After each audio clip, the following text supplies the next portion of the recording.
Allô tout le monde, bienvenue à Un peu plus, le podcast. Cette semaine, mon invité Pascal Cameron, l'humoriste aux multiples pulls de laine. Ceux qui ont vu Pascal Cameron sur scène savent de quoi je parle. Pascal, c'est un excellent humoriste. Si vous ne le connaissez pas, ça devrait être une obsession. Pascal, il fait du stand-up délicieux comme un sorbet hostie. Faut vraiment que vous alliez découvrir Pascal. Suivez-le sur les réseaux sociaux. Allez vous abonner. Page Facebook, Instagram, sa page YouTube, il fait des capsules qui s'appellent Le seul expert bière au monde. Vraiment drôle sur les bières de microbrasserie. Pascal, aussi, allez voir sur le site de nouveau.ca pour aller voir ses performances au prochain stand-up. Il a fait 3 rounds et ça donne vraiment un bon échantillon de ce que fait Pascal sur scène. Pascal, c'est un humoriste qui traite de sujets quand même assez importants et lourds. Puis à un moment donné, tu fais comme crime, j'ai ri d'une joke d'enfants travailleurs sans même m'en rendre compte. Et là, vous voyez, j'ai roté. J'ai fait comme si rien n'était. Puis je le dis parce que je sais qu'il y a des gens qui ont fait « ça a-tu eu un petit rapport? » Oui. C'est comme ça. Puis j'ai pas envie de recommencer non plus mon intro pour un petit rapport. Hein? On en fait tous. Voilà. Alors, c'est ça. S'il vous plaît, abonnez-vous si ça vous tente à mon Patreon. Mon Patreon qui s'appelle Un peu plus, évidemment, du podcast pour que je puisse éventuellement, parce que là, en ce moment, le podcast me coûte quand même beaucoup d'argent à produire. Donc, et j'aimerais ça mettre des trucs qui vont être toujours exclusifs sur le Patreon. Donc, en ce moment, je le fais déjà sur le Patreon si vous vous abonnez, que ce soit le 3 pour la version audio ou que ce soit 4 pour la version audio et vidéo. Il va toujours y avoir des bonus juste pour vous, les Patreons. Il va y avoir des trucs qui sortiront jamais ailleurs. Donc, ça va toujours rester exclusif aux membres Patreon. Ça va s'appeler Un petit peu plus. Ça va être des petits bonus que je vais faire avec les invités. Donc, j'en ai fait un cette semaine avec Pascal et j'en ai fait avec beaucoup de mes prochains invités que je vous jinxerai pas tout de suite. Donc, voilà, si vous voulez, j'ai beaucoup d'idées pour mettre des trucs qui vont rester vraiment exclusifs pour le Patreon. Donc, si je réussis à mettre ces projets-là en branche, je pense vraiment que le Patreon va être super intéressant pour les abonnés. Donc, voilà, merci beaucoup de m'encourager, ceux qui sont déjà abonnés sur le Patreon. Vous êtes vraiment fins. Et donc, je vous laisse avec cet épisode délicieux que j'ai adoré faire. Pascal a été un excellent invité. Donc, je vous laisse découvrir ou en apprendre un peu plus sur Pascal Cameron.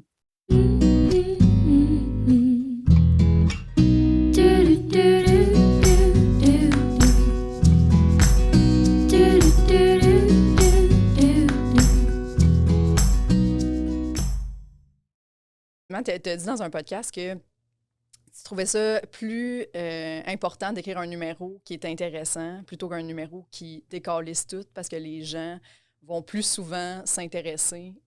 C'est se rappeler, en fait, du numéro qui est intéressant. Tu seras peut-être pas celui qui a l'air d'avoir le plus rentré dans la soirée, mais puis tu citais en exemple ton numéro sur la peur d'être aimé. Ben, c'est celui en plus que je suis en train de préparer là, pour cet été, pour des galas. En fait, je le mets vraiment top pour ça. Puis, ouais, ça, j'y crois, en fait. Je pense que le rire, il y a quelque chose de très. Tu sais, si tu frappes tout le temps sur le même piton, tu sais, t'as fait « Ah, j'ai trouvé ça drôle. » Ouais, puis « Ah, j'ai trouvé ça drôle. » Tu sais. Puis en plus, je réfléchissais à ça dans mon auto en m'en venant ici, en me disant un spectacle d'humour, je trouve que l'humoriste se limite trop à vouloir être drôle, tandis que l'humour est une panoplie de choses des fois, on s'empêche d'explorer pour Tellement. le résultat du rire, tu sais.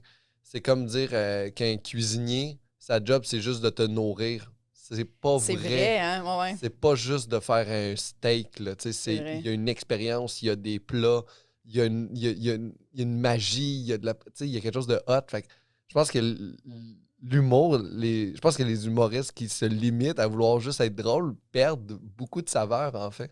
T'as raison, parce que moi, je trouve vraiment que l'angle, en humour, je trouve que des fois, on oublie justement à quel point l'angle est juste tellement important. Moi, je trouve qu'il n'y a rien de mieux que... Des fois, tu te dis une phrase, c'est même pas un gag, mais tu sens que tout le monde fait comme « Ah, dans la salle, tu comprends? » Ça, je trouve que c'est réfléchir à quelque chose que les gens, mettons, qui sont pas humoristes ou qui travaillent pas, qui écrivent pas, ils prennent pas la peine de réfléchir à cet angle-là. Ils prennent pas la peine de faire comme cette situation-là. Si j'avire de tous les bords, est-ce qu'il y a quelque chose de drôle là-dedans? Quelque chose que monsieur, madame, tout le monde ne va pas réfléchir dans son salon. Des fois, tu vis ça en stand-up, puis moi, c'est ça qui fait que je m'attache Puis, à un puis humoriste. des fois, c'est des trucs qu'ils ont vécu que tu mets en mots de façon clever. Ouais. Tu viennes. Tu sais, c'est tellement ça. C'est tellement, tellement du vocabulaire, tellement quel superlatif tu vas utiliser avant de dire ça va faire en sorte que les gens vont accrocher à l'idée puis qu'ils vont déjà trouver l'idée drôle. Fait qu'après ça, Ouais. le reste est gagné. Tu sais, c'est comme ta première impression, t'es comme, ah, elle l'aime celle-là. Tu peux péter pendant la soirée. Le monde va faire, ah non, mais non, t'es cool quand t'es arrivé. On te pardonne tout après. Mais Ouais, ouais. oui. Mais je pense que c'est Ouais. un skill qu'il faut développer. Puis je pense que c'est pas facile, en fait, de le réussir à chaque fois. Puis de réussir le bon. Puis tu le sais quand tu trouves un angle qui est intéressant. Parce que quand tu le dis, tu vois dans les yeux des gens le genre de ah ben oui, Ouais. j'avais pas vu ça de même. Ou genre, oui, c'est ça. Tu sais, Mhm. oui, comme. Fait que c'est hot, j'aime ça. Ouais, vraiment. Comme, je me rappelle d'une fois au Brouhaha où je t'avais tu venais roder, puis ta première phrase, c'était « Moi, je comprends pas les gens qui sont pas jaloux.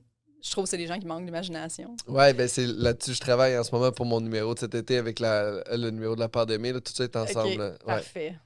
C'est parfait. Tu vas Ben, le faire gala ou... oui, gala. Ouais, OK, Oui. c'est hot. Ouais, C'est très cool, bravo. j'ai hâte, en fait. Je pense que je suis rendu avec les balls de faire ça en gala. Je n'ai fait 3 l'année passée des galas. Je n'ai closé 1. Puis là, cette année, je me dis, garde, genre, j'ai les balls, là, je le fais. Est-ce que c'est malade? Ouais, c'est cool. Faut aussi se donner la permission d'être fier puis de faire tout ce qu'on a le goût de faire malgré. Parce que si on prend pas de chance, on reste aussi dans un genre de statu quo qui est comme ça va bien ou ça va correct ou ça va, puis tu fais comme pourquoi je passe pas un autre step, tu sais, c'est parce Ouais. que prends la chance que t'as pas pris, tu sais. Puis peut-être que cette chance-là que tu vas prendre à mener, les gens vont juste faire. Ben là, les gens commencent à bien aimer ce que je fais, mais il y a comme tout le temps avoir le goût de prendre cette chance-là, en fait. Ouais. De juste savoir où tu peux aller après, là. Parce que moi, ça fait, mettons, 4 ans, mais 1 an de pandémie. Fait que c'est 3 ans, mettons, que j'ai de pratique d'humour. Puis moi, je t'ai toujours connue comme... C'est pas mal ce que tu fais en ce moment. Tu sais, je trouve que vraiment, mettons, les 2 dernières années que je t'ai vu, je trouve que ton stand-up, j'ai vraiment l'impression que... Tu sais, on disait être sur son X, là, j'aime pas cette expression-là, mais tu as trouvé quelque chose, tu as trouvé un filon qui semble être payant pour toi, puis tu es à l'aise avec ça. Puis je me demandais, est-ce que tu t'es toujours trouvé, est-ce que tu as toujours été aussi à l'aise dans ta création ou c'est vraiment quelque chose que tu trouves toi aussi que, mettons, depuis quelques années, là, tu fais ce que tu as le goût de faire? Je me donne plus la permission depuis une couple d'années de faire ce que j'ai le goût de faire, puis on dirait que j'ai plus de facilité à m'assumer depuis que je le sais que je vais pas arrêter de faire ce métier-là, ou plutôt que je me suis convaincu que je vais pas arrêter de faire ce métier-là jamais, tu sais, jusqu'à ce que je décide d'arrêter, tu sais. Mais il y a quelque chose de le fun d'être plus à l'écoute de soi.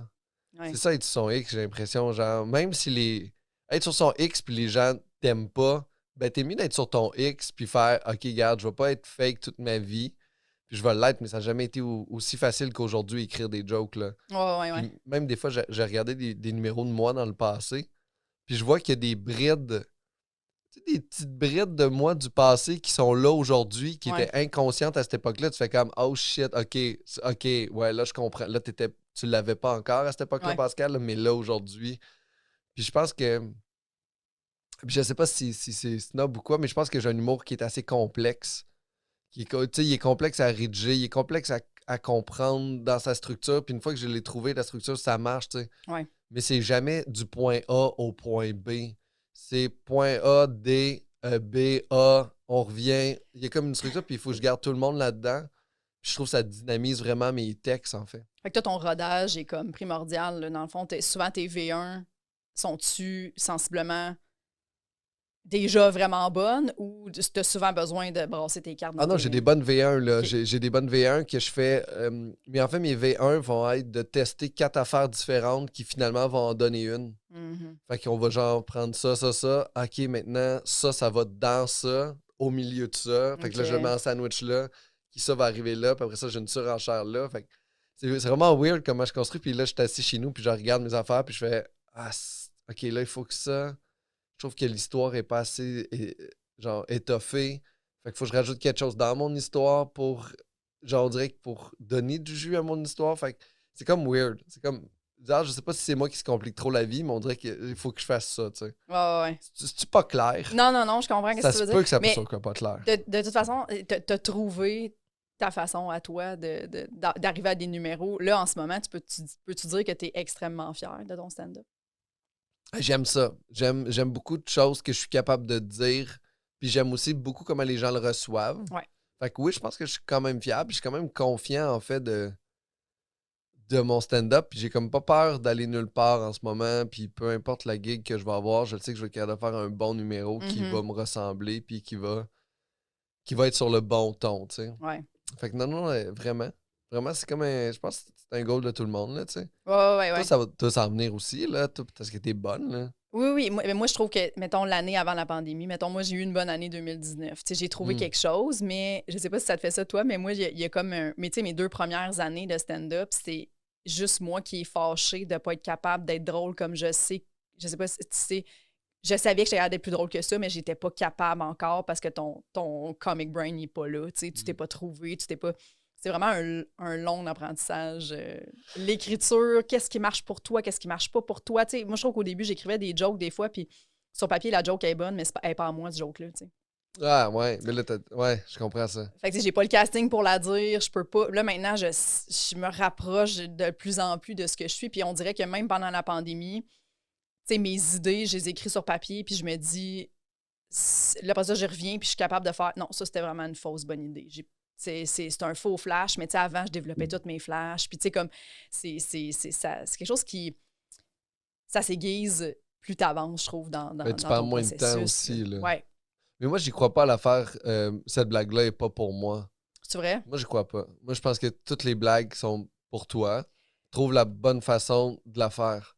Parce que, mettons, moi, j'écoute du stand-up. OK, comme, mettons, si j'écoute Bill Burr, ouais. le lendemain, je peux pas écrire. Pourquoi? Parce que j'écris du Bill Burr. Je suis comme trop. Pour vrai, moi, je me laissais. Ouais. Puis je pense que c'était ça au début. J'admirais tellement tout le monde. C'est comme quand j'allais voir, mettons, l'open mic du bordel. Si les 3 meilleurs numéros, on dirait que ça me restait dans la tête. Je les connaissais quasiment par cœur. Après, je m'en allais dans mon char. Puis je me disais, c'était bon, Maud Landry. C'était bon. Comme puis le lendemain, on dirait que là, j'essayais d'écrire de l'absurde parce que Maud. Fait que on dirait que c'était ça, peut-être, là, qui était pas. Ah, mais je comprends parce que je veux dire, quand je sais que je vais écrire du stand-up, puis en ce moment, j'écoute 0 stand-up, fuck all, puis j'écris super bien. Mm-hmm. J'avoue que ça peut être mélangeant d'écouter quelqu'un d'autre puis d'avoir le rythme de quelqu'un d'autre tout le temps dans ta tête. D'écouter un Maniscalco, puis après ça, ton humour est 0 proche de Maniscalco, genre, parce que le rythme, puis les faces. J'avoue qu'après ça, t'arrives, tu te fais comme, ouais, je comprends ce que tu veux dire. Ouais, ça me faisait ça, mon début. Fait que c'était ça, plus ça, je veux dire, par rapport au joke. C'était pas à moi, c'était pas ça, puis ou c'était pas vraiment ça que j'avais le goût de parler aussi. Tu sais, des fois, j'écris des affaires, puis je suis comme, mais je me pose plus cette question-là maintenant, puis on dirait qu'avec la pandémie, je me laisse ça, là, tu sais, comme je fais pas d'animation, j'ai pas. Fait que moi, mon numéro, je me dis, si j'écris un prochain 8 minutes, je vais écrire quelque chose, faut que j'aie le goût d'aller le dire, ce numéro-là, tu sais. Faut que j'y croie vraiment, là, tu sais. Puis au début, je pense, t'es juste, hey, ce numéro-là fonctionne, c'est ça que je fais. J'y touche plus, il fonctionne, mais tu sais, est-ce que c'est ça que t'as le goût de dire nécessairement? Non, maintenant, je pense plus à ça un peu dans mon processus, tu sais. Qu'est-ce que j'ai le goût de dire? Ben oui, puis tout ce que tu as le goût de... Si tu y penses pas, si Daniel Fichot m'avait dit « Arrête d'essayer d'écrire des numéros engagés, c'est dans toi, tu vas le faire de toute façon. » T'as pas besoin de dire « Hey, j'ai le goût de parler aujourd'hui des enfants malades. » Non, ça te tient à cœur, Pascal, tu vas finir par faire des jokes là-dessus, c'est dans toi. Fait qu'arrête de t'obliger à faire ça, parle de ce que tu ressens, puis moi je parle tout le temps d'un événement anodin, puis j'écris quelque chose qui finalement... parle des changements climatiques. C'est vrai, parce que ton idée de base n'est pas obligée d'être engagée. Non. Fait que des fois, c'est ça qui est mêlant, parce que tu as le goût de faire, tu as le goût, tu sais, soit de passer un message ou de traiter un sujet qui est important, mais ton idée de base n'est pas obligée de l'être, mais c'est tellement ancré en toi que de toute façon, dans ta création, ça va finir par popper. Ben oui, tu peux parler de poussins, ça va finir par être, on devrait être végétarien, tu sais. Oui, un lien quand même assez facile entre les deux, là. Quand même. Quand même assez linké, là. Mais on brainstorm. On brainstorm, mais moi, je brainstorm jamais, fait que je suis vraiment pas bon. Moi non plus, je suis incapable de brainstormer. Tu travailles-tu des fois avec du monde? Non. Jamais. Yes. Non. Good job. Mais là, j'aide un peu Véronique Isabelle Filion pour... elle m'envoie ses textes pour le prochain stand-up et tout, puis on a demandé une subvention à la Calque pour écrire justement un show, puis essayer de partir, faire une petite tournée, puis tout, puis la création d'un premier, tu sais, 45-45, un peu à la Mazza Fortin, blablabla. Bon. Puis on filmerait le tout là, en documentaire, justement, un peu. Fait qu'on a demandé ça. Fait que là, on est comme en processus de, justement, les deux, on n'est pas capable d'écrire avec personne, tu sais. Fait qu'on s'est dit peut-être que... Mais moi, j'admire beaucoup ce qu'elle fait, très différente de moi sur scène, puis et vice-versa. Puis on se trouve très drôles les deux. Fait que je suis comme, il y a peut-être de quoi qu'on pourrait s'amener qu'on n'a pas. Tu sais, elle a peut-être m'amener une belle naïveté. Tu sais, je trouve qu'elle a ça beaucoup dans son... Tu sais, elle est très... elle embarque sur scène, puis tout le monde l'aime. Moi, c'est un peu le contraire. J'embarque sur scène, puis... Oh, on t'aime. Ben, merci Stéphane. On t'aime, ben oui. Mais je suis très... j'embarque sur scène, j'ai des choses à dire. Tu sais, je suis très comme sec dans mes affaires. Fait qu'elle pourrait peut-être m'amener un peu cette naïveté-là, et vice-versa. Je trouve très bubbly, gentil, moi, sur scène. Ouais, ah ben tant mieux. Oui, vraiment, vraiment. Je pense que... Non. T'es agréable sur scène. Oui, c'est toi. Je me perçois comme une agressive. Tu te perçois comme une agressive, mais tu l'es pas du tout. Tu l'es pas du tout. C'est fou, ça. On n'a pas la même idée, mais moi, je trouve justement que t'as l'air vraiment très sympathique, très, très accessible. Ah, ben tant mieux. Ah ouais? Je pense que les gens aiment pas, les gens aimeraient pas ça, ce que tu fais si t'avais l'air pas gentil et accessible. Non, c'est sûr, c'est sûr. Fait que t'as une base de gentillesse déjà. C'est vrai, t'as raison. Je pense. Mais oui, c'est tough de travailler à deux en plus. Hein. Je comprends pas les gens qui font ça. Non. Puis je comprends le processus quand t'es rendu à envoyer, mettons, script édition, puis tout. Puis tu sais, comme, à un moment donné, c'est vrai que t'as la tête dans tes trucs, puis tout. Puis tu sais, probablement que si je faisais un gala, j'aimerais ça, tu sais, je trouverais ça utile. Puis tu sais, comme cette phrase-là, tu es vraiment utile, Jess, ce que tu dis là, tu sais, ça, tu aurais peut-être le shorté. Puis... Mais en ce moment, j'ai vraiment besoin, on dirait, d'être toute seule avec mes affaires. Puis c'est vraiment là que, on dirait, ça me choque de me faire donner des gags, ça marche jamais, ou tu sais, comme des pistes non plus. Des fois, on dirait que je travaille sur une piste que quelqu'un m'a donnée pendant une journée, puis je suis comme... Non, mais tu te mélanges. Tu as quand même aussi le loisir d'accepter ou pas, là, mais tu sais, de réussir à prendre le gag de quelqu'un puis le tourner comme faut, comme c'est toi, ou de faire comme ça, là. Ouais, mais j'aime pas ça non plus. Je trouve, moi aussi, ça me mélange beaucoup. Je suis un peu comme toi, là, genre... Quelqu'un qui te lance 85 pistes, puis tu fais comme... C'est quoi je parlais donc à la base? Ah ouais, c'est ça. C'est ça. Ouais, c'est ça. Puis là, tu reviens, puis tu fais comme... Ah oui, mon angle, c'était le racisme, c'est pas gentil. Puis l'autre fait comme... On devrait brûler les Noirs. C'est comme Chris, c'était un peu à l'encontre de mon angle, ce que ta note. Ouais, c'est ça. Fait que ouais, ça devient mélangeant. Ouais, tu m'as amené un bon gag, mais c'est pas ça le point de mon number. C'est pas ça le point de l'affaire. Fait que t'es un peu fourré. Mais oui, la script edit, c'est tout le temps utile aussi. Là, comme là, quand il y a des shows télé, ben, souvent, c'est de la script edit pour faire ouais, parce que là, tu peux pas dire ça à ce canal de télé-là. Ouais. Juste ça. Là. Ouais, ben là, il y a Audrey, la seule que j'ai travaillé avec, c'est Audrey pour Trait d'humour. Là. Elle est très cool. L'année passée, ouais, très cool. Puis, tu sais, elle est très respectueuse, je trouve, du travail de stand-up. Là, tu sais, elle le dit à peu près 1000 fois dans notre meeting, de genre, mais tu sais, c'est toi qui vas sur scène. Là, fait que, tu sais, c'est vraiment, j'ai peut-être pas la solution là, juste moi, de le lire comme ça. Le number, je l'ai pas vu. Tu sais, je trouve que c'est très relax, là, c'est vraiment juste ça, d'après moi, tu peux pas le dire à la télé. Peut-être, tu dis 2 fois pénis dans ce bit-là. Peut-être qu'une fois, ils vont peut-être accepter, 2, peut-être pas. 2, peut-être pas. Non, il y en a plein de bons, là. Justine Phil est super bonne aussi. Ouais, Audrey, c'est ça que j'en ai. Ouais, j'aime beaucoup travailler avec Justine. Ouais, elle a l'air vraiment cool. Très, très bonne, très bonne. Pascal, je t'ai amené un petit cadeau d'hôtesse, même si c'est moi qui te reçois. J'espère. J'aime ça, les cadeaux. Je t'ai amené une petite bière. Ah, ben là, t'es bien fine! T'es bien fine! Tu pourras boire à la maison, mais... Pour vrai, je l'avais pas bu, celle-là. C'est vrai? Ben, je te jure. Parce que, évidemment, c'est mon frère, tu t'en douteras. Ben oui, Monsieur Chartrand. Exactement. Mathieu. Qui m'a filé ça. J'ai texté hier, j'ai dit « Je reçois Pascal, t'as-tu un petit quelque chose que tu peux me donner pour lui? » Puis il m'a répondu « Ah, je pense qu'il aime les sour. Vraiment. Alors, voici. Parce que je voulais aussi amener tes capsules. Ah, t'es bien en fine. Ben, c'est pour vrai, en plus, c'est une microbrasserie que... C'est quand ça sort, ce podcast-là? Ça va sortir en juin. Ah, OK, cool. Fait que je peux parler de plein d'affaires.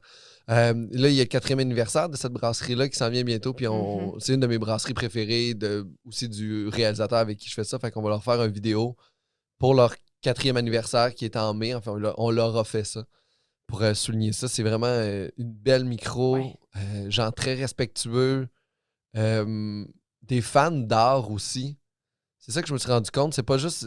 les microbrasseries que j'aime le plus sont aussi ceux qui encouragent l'art puis qui ont comme une belle vue culturelle sur... Parce que pour moi, la bière, c'est pas juste la bière, en fait. Ça représente des régions, ça représente des endroits, ça représente l'eau de la région, l'agriculture, des fois, de la région. Ils utilisent des produits autour d'eux. Il y a quelque chose de très local, de très beau, puis de très... c'est très...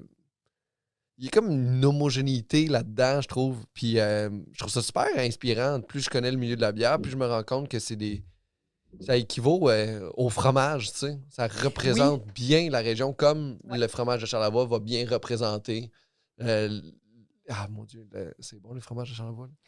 Il y a comme le musée du fromage J'en là, ai quand pas, tu te par rends là-bas. exemple. Il y a comme le musée du fromage qui est quand tu t'en vas vers la Malbaie, là, tu t'arrêtes là, il y a plein de cheese. C'est magique, ça. Des petits trucs de région. Mais tu as raison, comme il y a Donham aussi, Pit Caribou, qui sont très. C'est la Gaspésie ou rien. Là, sont vraiment comme très. Tu sens ça beaucoup dans leur. Ben oui, il y a des nouvelles micros, en plus, genre Brett et Sauvage, qui ramassent des bactéries puis des shit dans la forêt. Puis là, ils ont un biologiste qui soustrait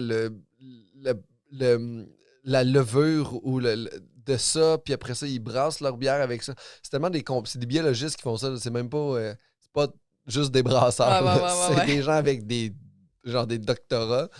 Puis je trouve ça vraiment merveilleux, en fait, que ce soit tout fait ici. Puis que ce soit aussi si bon. Oui. Tu sais, on n'a rien à envier à personne. Vraiment pas. Fuck all. Non. Puis aujourd'hui, quelqu'un, tu sais, comme moi, mettons, j'aime pas les IPA. Par contre, les saisons, les sours, je suis là. Tu sais, je suis vraiment là. Fait que, tu sais, je trouve qu'aujourd'hui, mettons, tout le monde peut trouver son compte vraiment dans une. Puis un coup que tu goûtes à ça, tu peux plus après. Tu sais, moi, je peux plus là, prendre une petite bière commerciale à la pomme verte. Ça fonctionne non, pas. Mon là, Dieu, c'est pas la même game. Non. Tu sais, tant qu'à ça, je suis comme non. Maintenant, je suis rendue cette personne-là, tu sais, à cause de mon frère, mais comme. C'est délicieux. Puis c'est lui qui m'a fait goûter tellement d'affaires. Lui, il est tellement passionné que, tu sais, probablement comme toi, là, tu reçois du monde chez vous, puis tu parles tellement de la bière, puis t'es comme, non, mais attends, qu'est-ce que t'aimes, puis ça. Puis il y a vraiment... Tu sais, c'est fou, là, les saveurs maintenant qu'il y a dans les bières, les subtilités qu'il y a là-dedans, c'est... Et puis moi, tu sais, ton frère, c'est un gros connaisseur. Là. Moi, j'étais un fake-ass connaisseur. Là. J'aime la bière, je trouve que le milieu est nice. Je m'amuse là-dedans, mais je suis pas geek autant que, lui, c'est... que Montréal, avec qui je fais ça, Jérémy. Il note des saveurs, il va chercher des trucs. Je fais comme, d'où, t'es où, là? C'est bon? Peux-tu l'apprécier? Ouais, mais tu sais, c'est peau de noisette. Peau de noisette. Qu'est-ce que tu me dis là, peau de noisette? Ça existe pas, ça existe. C'est une description, c'est comme pas de noisette. Arrête. Ah ouais, mais tes vidéos sont vraiment bons. J'ai vraiment aimé. J'ai regardé celui que, je pense que c'était Bas-Canada aussi, que tu goûtais, que tu demandes à Florence, puis on entend sa voix comme « Amène-moi une bière! » Puis je pense qu'elle viendra pas. C'est la première capsule en premier. C'est notre première capsule Bas-Canada. La réalisation est vraiment bonne aussi. Comme tu sais, quand tu goûtes toutes les shots de toi qui goûtent de différentes façons, je trouve que ça devait être le fun à tourner. Hey, c'est vraiment cool. Le gars de Bas-Canada, pas le gars de Bas-Canada, Jérémy, en fait, le réalisateur, j'ai su qu'il avait étudié à Concordia, lui, en cinéma. Puis moi, j'avais ce projet-là qui me trottait dans la tête depuis longtemps. Puis là, un moment donné, j'ai écrit sur Facebook, j'ai fait « Hey, Jérémy, moi, j'ai ce projet-là, ça te tente-tu d'embarquer? » Puis il fait « Regarde, moi, j'aime ça filmer, puis j'aime ça la bière. Fait que c'est sûr, j'embarque. » Et là, il y a plein de belles affaires qui se débouchent avec ce projet-là. On pensait qu'elle amenait un peu nulle part. On faisait ça pour le fun, tu sais. Ouais. Puis même que des microbrasseries nous offraient des bières gratuites, puis on refuse. Pour vrai? Parce que... On veut rester indépendant. Okay. On veut avoir ce genre de loisir-là, de choisir qui on va faire, puis c'est un genre d'hommage, tu sais, qu'on fait au micro, qu'on aime beaucoup, puis... Fait que tu sais, de recevoir des bières de gauche à droite, j'ai l'impression que ça nous met dans une genre de position d'influenceur bière, et on se sent... Et moi, je me sens obligé de leur faire une capsule, tu sais. J'ai pas jamais le goût de me retrouver là-dedans, fait qu'on refuse ça, puis... Tu seras jamais dans une situation où tu vas être obligé de parler de quelque chose que t'aimes pas, dans le fond. Non, puis des fois, c'est moi qui écris aux brasseries qui fait comme « Hey, j'aime vraiment vos produits, je suis pas capable d'en trouver. Pouvez-vous... On s'arrange-tu pour que je trouve vos produits? Je vais vous les acheter avec plaisir. Okay. C'est pas un problème, c'est pas ça l'affaire. » Tu sais, là, j'ai sorti une avec... tu sais, comme par exemple, à l'abri de la tempête. C'est une microbrasserie qui est aux îles de la Madeleine. Puis là, j'avais une idée pour une capsule. Puis là, je l'ai réécrit. Je fais, hey, nous autres, on peut pas, là, tu sais, c'est fucked up. Fait que là, je fais, hey, OK, pas de problème. Fait que là, par un milieu d'échange de bières, j'ai fini par trouver cette bière-là. Fait que là, j'ai pu faire la capsule. Ah ouais. Mais il n'y a pas une microbrasserie avec qui je me chicane pas. OK. S'ils veulent me donner... Si, par exemple, j'appelle Albion, qui est une capsule qu'on a sortie, les gars, j'ai fait, hey, il me faut une de vos bières, j'aimerais ça faire vos barley wine parce que c'est ça qui sont hot. Albion, c'est à Joliette.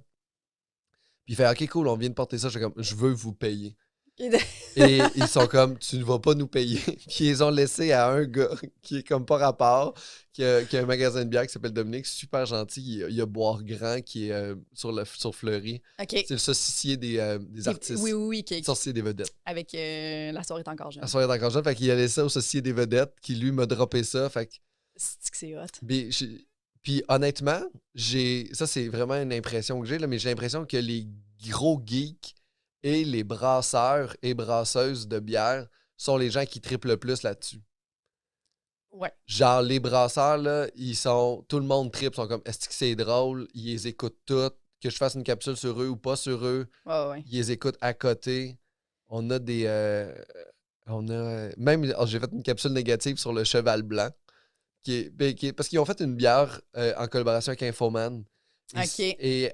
Et la collaboration d'Infoman, c'était de fournir le 3e plus gros navet pour faire une bière, mais c'est déjà pas bon du navet à la base. Ouais. Là, ils mettent le défi, puis il y a plein de monde qui ont acheté des bières du Cheval Blanc. Ils ont acheté cette bière-là. Ils ont découvert peut-être le Cheval Blanc comme ça. Puis moi, j'étais comme, hey guys, ça c'est pas bon, mais le reste c'est bon. Mais je faisais vraiment une critique négative de cette bière-là, comme moi, c'était dégueulasse. Et le brasseur m'a écrit, il s'appelle Isaël. Il m'a écrit, il a fait c'est drôle, ça marche, c'est bon. Les propriétaires m'ont écrit pour me dire Il est ça nous a conscient, fait. là.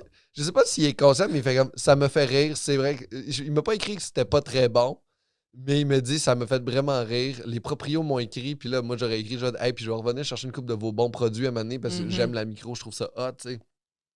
C'est ça qui est cool, c'est que à chaque fois que je vais parler d'une micro, plus je découvre son histoire, plus je trouve ça nice, tu sais. Ouais.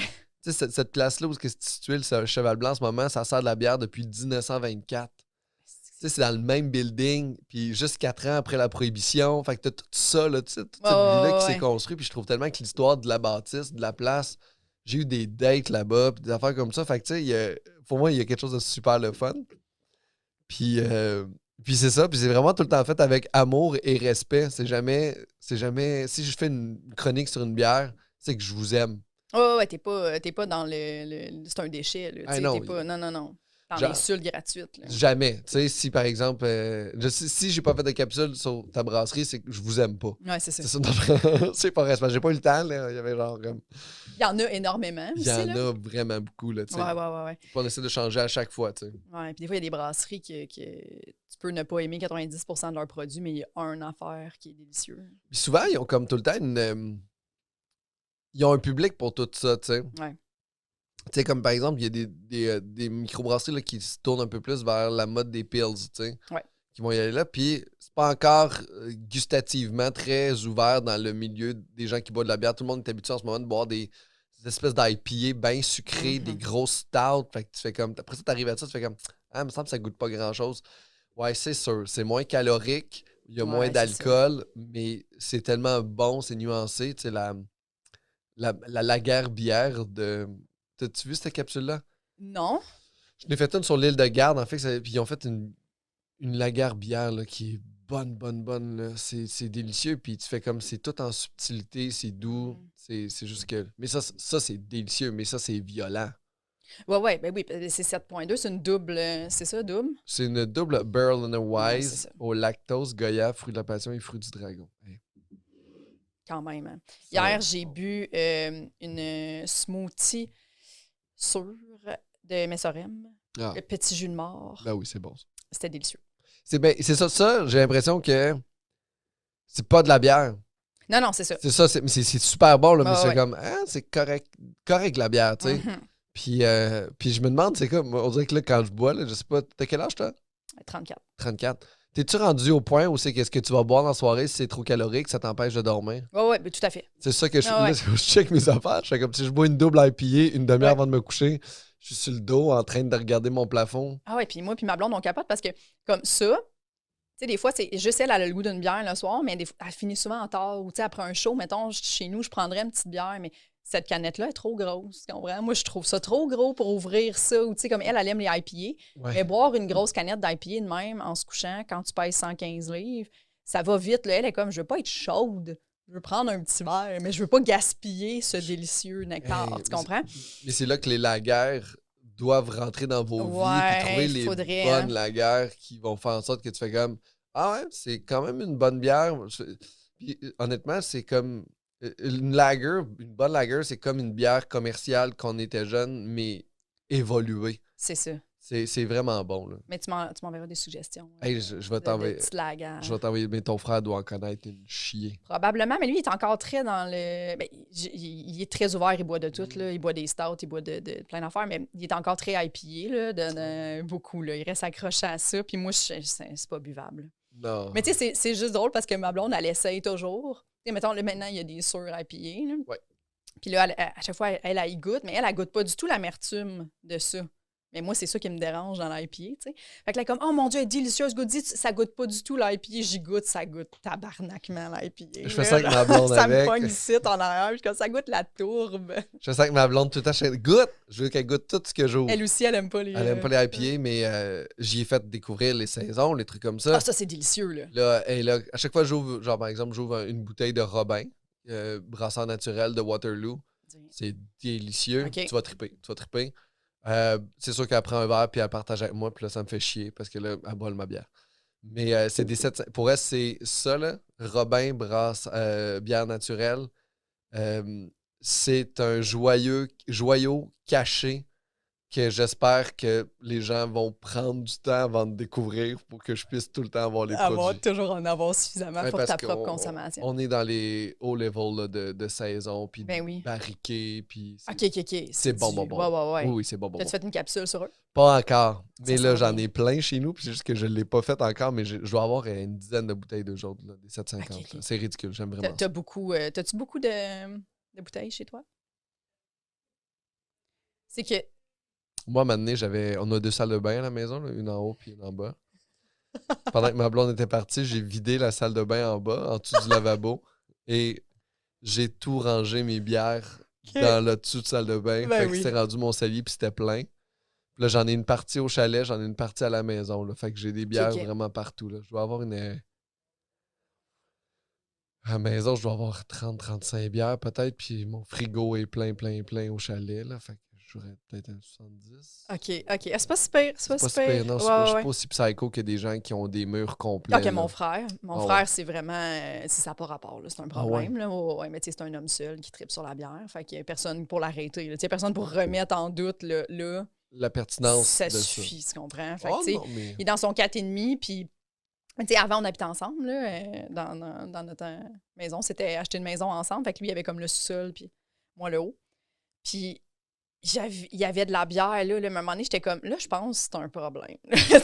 Mais lui, tu sais, mettons, il va aller chez Bas-Canada, il revient avec, tu sais, le maximum qu'il peut acheter, là, parce qu'il y a des limites. Là, ouais. Puis, fait que c'est tout en ça. Puis là, après ça, c'est un autre qui y va. Puis, tu sais, telle bière, puis il fait des échanges. Puis, tu sais, il va jusqu'à Québec pour échanger des bières. Puis, tu sais, des fois, ça finit plus. Mais, tu sais, il y a comme un cellier, là. De ça, j'y toucherai jamais. Puis, on est allé en Espagne ensemble. Puis, on est allé dans une micro. Il a acheté des affaires. Mais, tu sais, il a acheté une bière à, je crois que c'était... Je veux pas exagérer, mais je pense 50 €, donc environ 70 $ canadiens, Ouais. que tu traverses dans tes valises. Donc, il y a un risque que tu arrives chez vous puis que c'est juste pété. Mais finalement, ils l'ont... tout a bien été, puis ils l'ont ouvert pour une occasion spéciale, je ne me rappelle plus trop pourquoi, puis trois chums, triple de bière, puis finalement, elle était délicieuse. Bon, mais il y a des bières comme ça là, que tu gardes, là, c'était...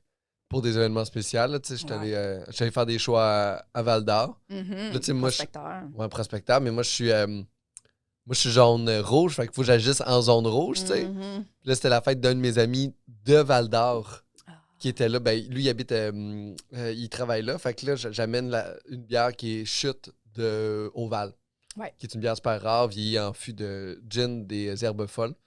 Puis, la société secrète. Puis j'ai dit cette phrase-là, mais mettez-les en ordre, tout le monde, ça va avoir du sens. Semblez-là à la maison. Et là, je suis arrivé là-bas, j'ai donné ma bière, puis là, eux autres, ils s'en sont servi des verres, m'en sont servi un verre. Puis là, moi, j'étais dans ma loge parce que j'avais pas le droit de sortir à cause que c'est vraiment weird. Mais on l'a quand même on a réussi à partager cette bière-là en de bonnes occasions avec des bons amis. C'est adorable. Oui. Mais je trouve que ça fait ça aussi. Ça fait, tu sais, comme, ça crée un événement quasiment social. Tu sais, moi, mon frère, il vient chez nous pour, mettons, il dit à ma blonde, j'ai telle bière rare, on doit y goûter. Puis là, on se fait chacun un petit fond de verre, puis on déguste cette bière-là. Mais tu sais, Mais jamais, c'est ça, là, c'est la ça, bière, là, c'est ouais, c'est ouais. parfait. Puis, tu sais, elle est comme, ah, cool, là, je m'en vais dans, tu sais, puis là, mon frère, mais tu sais, quand les shows roulaient, c'était, tu t'en vas telle place, penses-tu que tu es loin de telle brasserie? Puis là, il check carrément, il est où mon show, puis il est où telle microbrasserie, ça te dérange-tu de faire ce détour-là pour aller chercher de la bière? Fait que là, c'est rendu...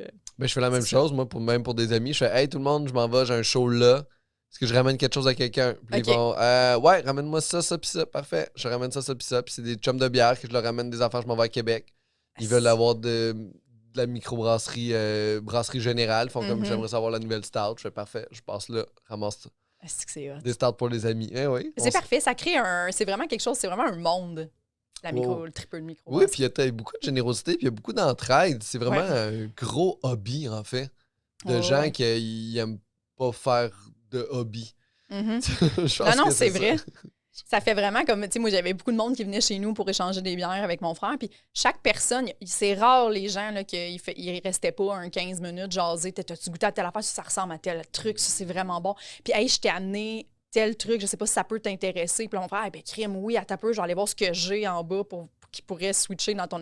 Non, laisse faire, je te laisse. Je suis déjà un peu gagnant dans le trade. Tu sais, comme, Ouais. tout est vraiment. J'écoutais leur conversation, puis je comprenais rien, mais je me disais, c'est cute quand même. Il y a vraiment quelque chose de. Jamais il y aurait eu ces conversations-là avec du monde. Tu sais, comme c'est quelque chose qui se perd vraiment, là, de juste discuter d'une passion avec quelqu'un comme ça qui vient chez vous pour t'échanger des bières. C'est juste un échange. C'est juste, hey, je veux que tu goûtes à ça, puis moi, je vais goûter à ça parce qu'on n'a pas eu accès. Hey, c'est juste ça pour C'est vrai. trop. Puis tu gardes des affaires avec des amis que tu peux partager, que tu. Non, il y a Ouais. quelque chose de très social, il y a quelque chose de très le fun là-dedans. Là, puis je le découvre de plus en plus, en fait, ce côté-là de générosité aussi. Là. Il y a comme une genre de hey, j'ai le goût que tu. Non, il faut que tu goûtes à ça. Ce Oui. genre de. Ils ont besoin que toi t'aies goûté à Oui. ça. Non, goûte à ça. Puis quand la personne, C'est elle sûr que dit. ton frère se dit la même chose. Faut Sûrement. qu'il goûte à ça. Ben, je pense que c'est dit. Il m'a dit, il a sûrement déjà goûté, mais c'est pas grave, c'est une valeur sûre. Non, en fait, c'est ça. J'avais pas goûté parce que là, j'essaie de me Il va gérer être là, content. de tout ce que j'ai. Je suis pas capable de boire autant que sûrement ton frère. Là. Est-ce que ça a augmenté ta consommation d'alcool, la pandémie? Énormément. Ok. En fait, parce que moi, je bois pas d'alcool quand j'ai des shows la veille Ouais. ou le lendemain. Ok. La journée d'un show, je bois pas.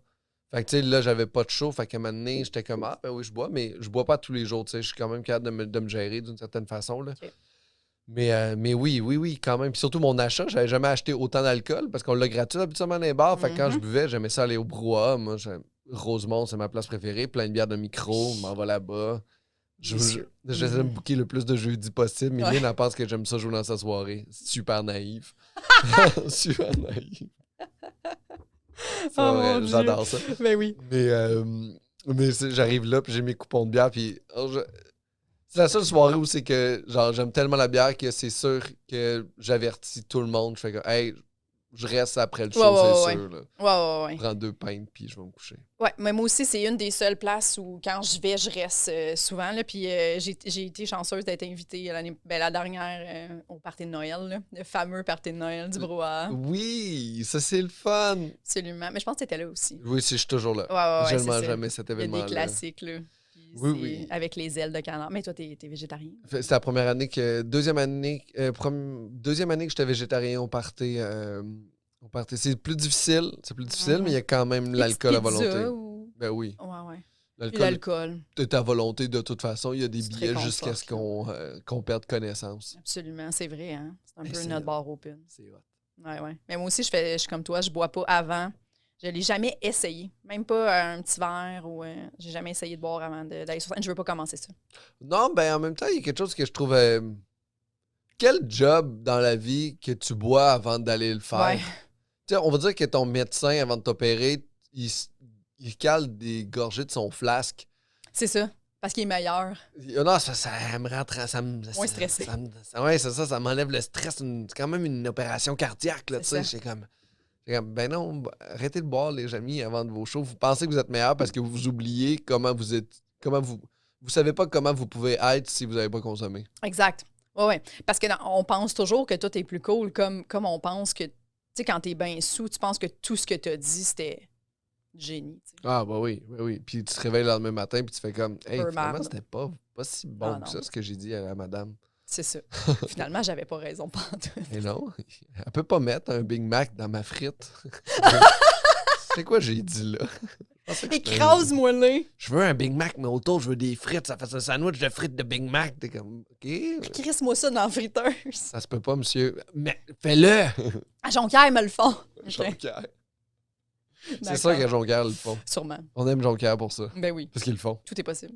Ça, donne-le ça le slogan de Jonquière. Ils le font. Ils le font. Ils le font. Quoi? Ils le font. Ils le font, peu importe. Peu- Ce que tu veux. Ils Ils le le font. font. C'est le Walt Disney du Québec. Ah, c'est merveilleux. Oui, mais je veux parler de ton passage au prochain stand-up. Ben oui. Pour revenir à comment tu trouves ça important d'écrire des numéros, il y a toujours un message, en fait, dans tes numéros, je trouve. Un message, il n'y a rien...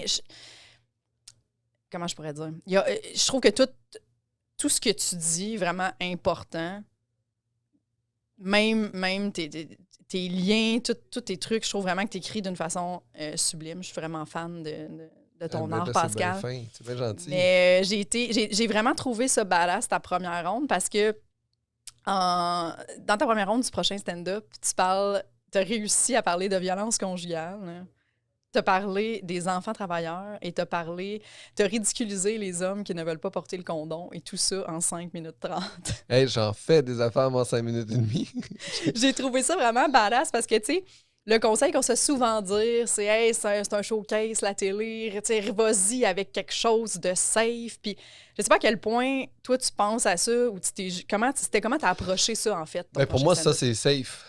C'était ce que tu avais vraiment... Tu Moi, t'es c'est dit, safe. ça passe ou ça casse, mais c'est ce que j'aime faire, dans le fond. Ben oui, puis mon Dieu, il n'y a rien de plus honnête qu'être honnête avec toi-même, là, de faire ça. Là. Oui.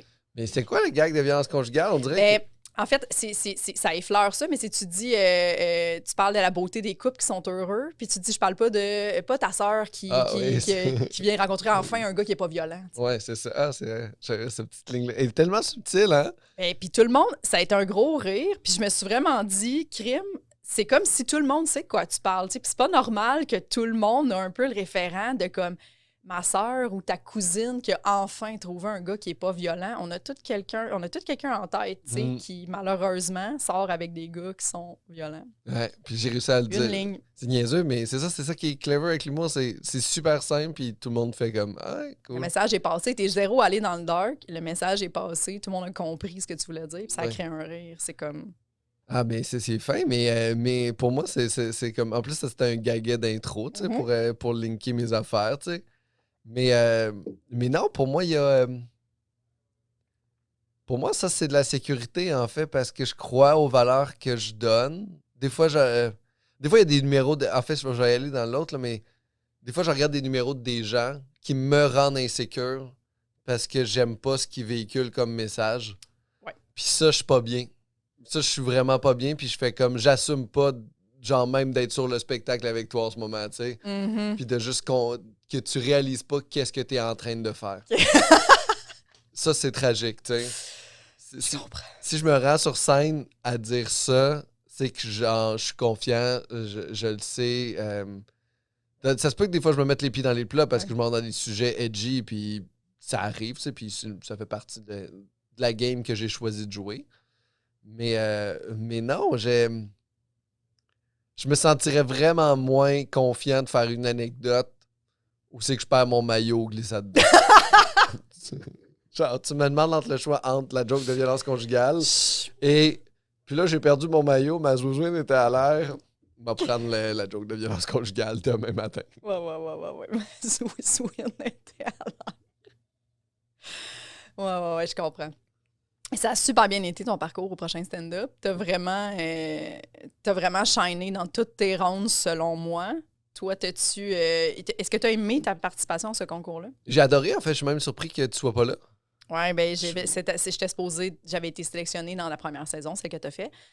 En ce moment, il tourne la deuxième. J'avais refusé de le faire à la dernière minute parce que je me sentais... on était en pandémie, on savait pas si c'était pour avoir du public, puis tout. Puis, tu sais, moi, justement, c'était dans ma 3e année d'humour. Je me disais, est-ce que je suis assez solide? Je suis déjà rouillée. J'avais déjà vendu 8-10 minutes à Comédia pour Trait d'humour. Fait que là, je me disais, tu sais, écrire du stock. Moi, c'était la peur de... Je savais, mettons, que j'avais 2 bons numéros. Puis je me disais, si je me rends à la 2e ronde, merveilleux, mais après ça, merveilleux aussi, mais si là, il faut que j'écrive du nouveau stock puis je peux pas le roder, je trouvais que j'avais pas le niveau pour arriver avec une V3, mettons, parce que tu as peut-être pu roder dans un cinépark, tu sais. Je comprends.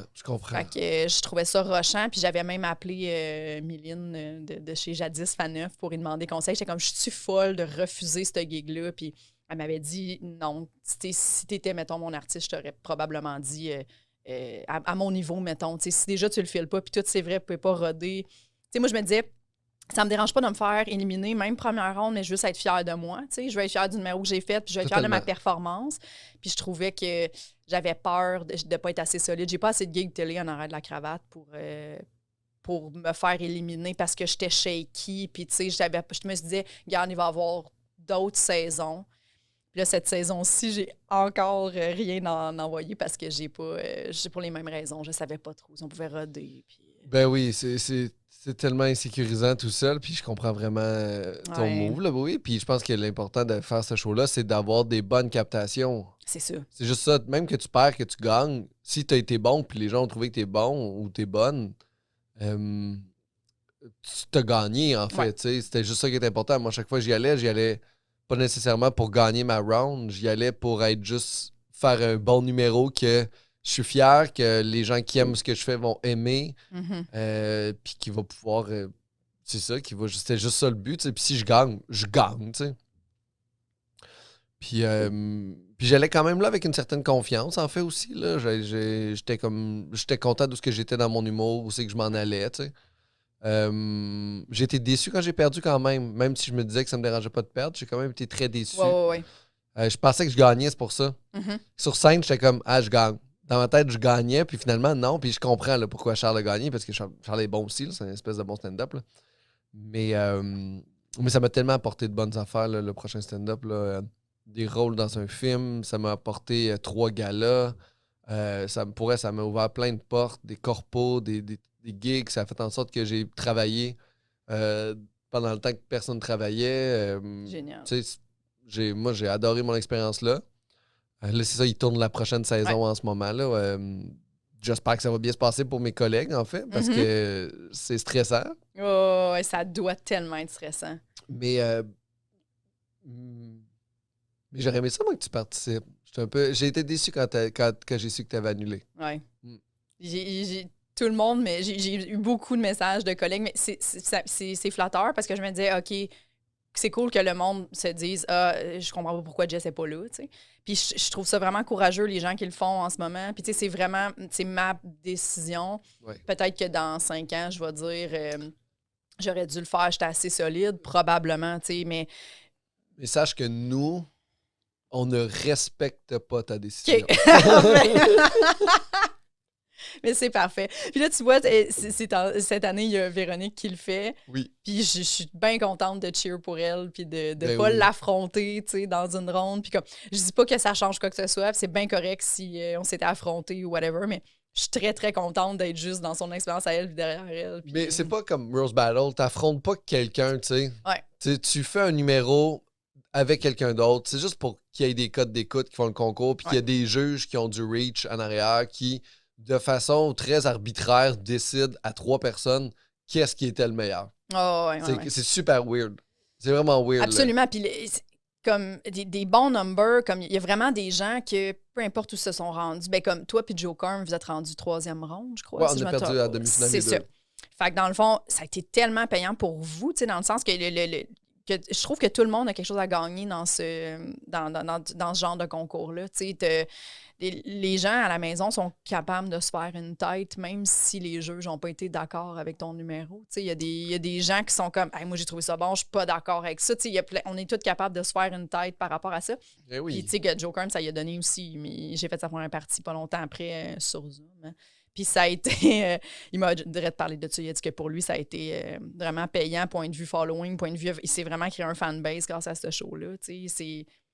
Fait que rendu là, se rendre en finale ou non, eux autres, ils ont un show télé à faire, puis leur décision, c'est la décision de 3 personnes. Puis c'est ça, puis on s'est pas rendu en finale, mais Je me demande qui a eu le plus de répercussions sur sa carrière, tu sais. Exactement. C'est ça, c'est pas parce que tu t'es pas rendu en finale que c'est pas toi qui as les plus belles conséquences de ça, tu sais. Exact. Je pense que je suis bien chanceux là, dans toute cette situation-là, malgré le fait que j'ai perdu en demi-finale. Ouais, mais t'as gagné 3 rounds, on peut le voir de même. J'ai gagné 2 rounds, ça. perdu la 3e, mais c'est Exact. pas comme à Rose Battle, c'est que tu perds, c'est humiliant. Là. Ouais, comment t'as aimé ça, Rose Battle? Ouais, le fun.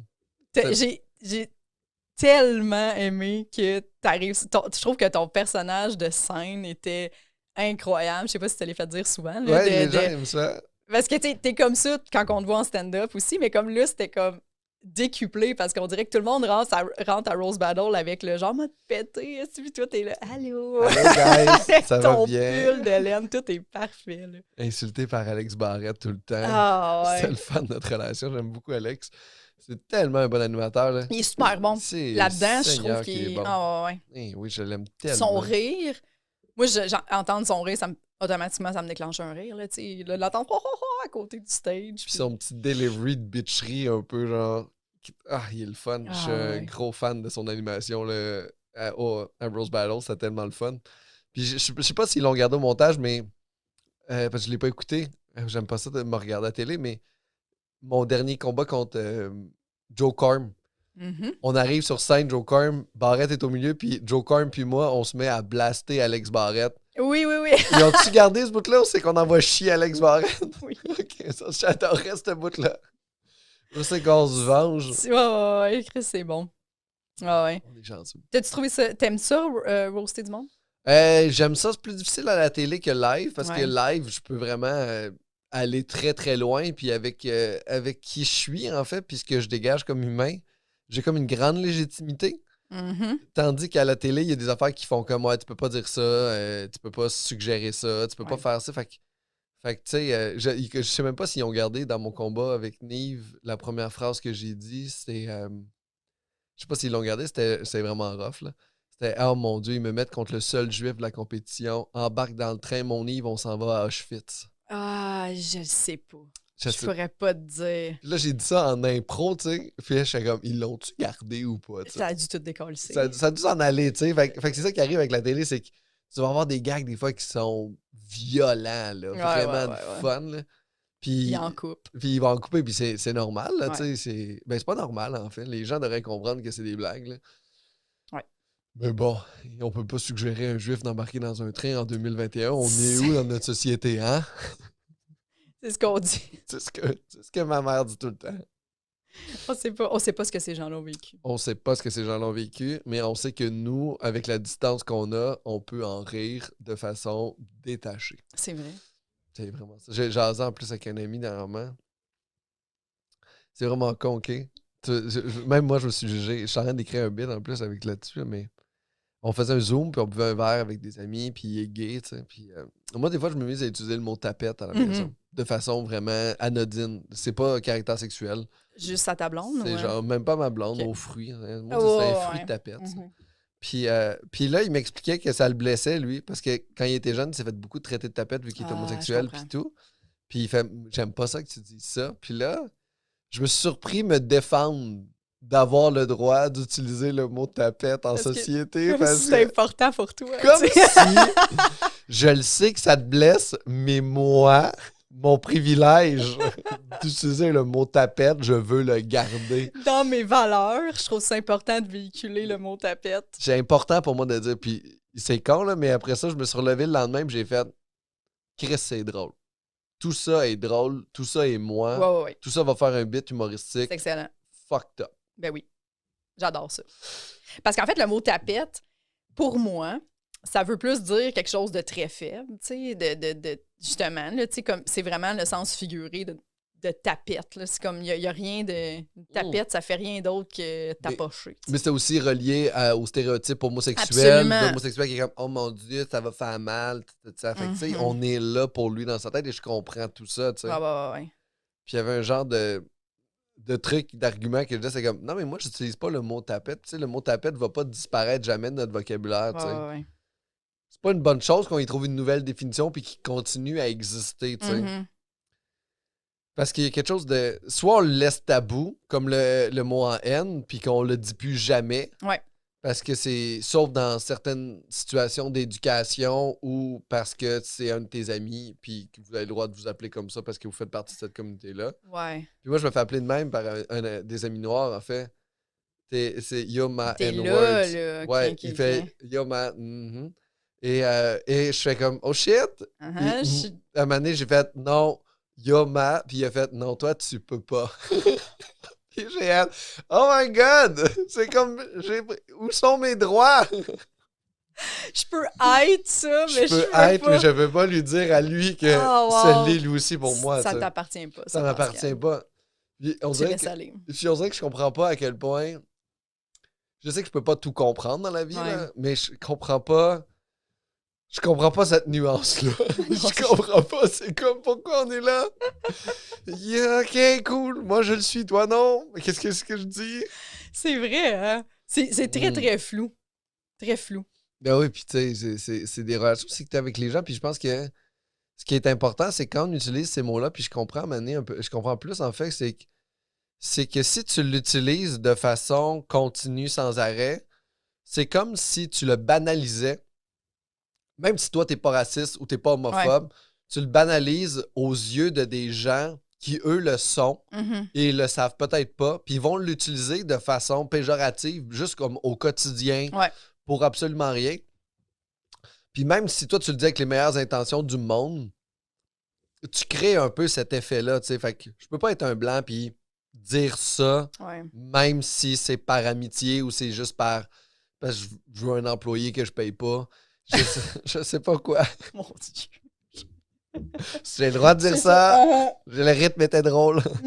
La cassure était bonne. C'est une blague. C'est live. C'est live. Écoutez. Non, mais même, je le trouve drôle, cette blague-là, de toute façon. Ah ouais, c'est drôle. Puis c'est ça. En fait, c'est juste que nous, on peut pas l'utiliser. Non, c'est ça. C'est ce que je comprends. Mais toi, t'es lesbienne. Ouais. Fait que Gwyn, ça te dérange-tu? Non. Y a-tu un mot péjoratif qu'on utilise pour la communauté lesbienne qui fait comme...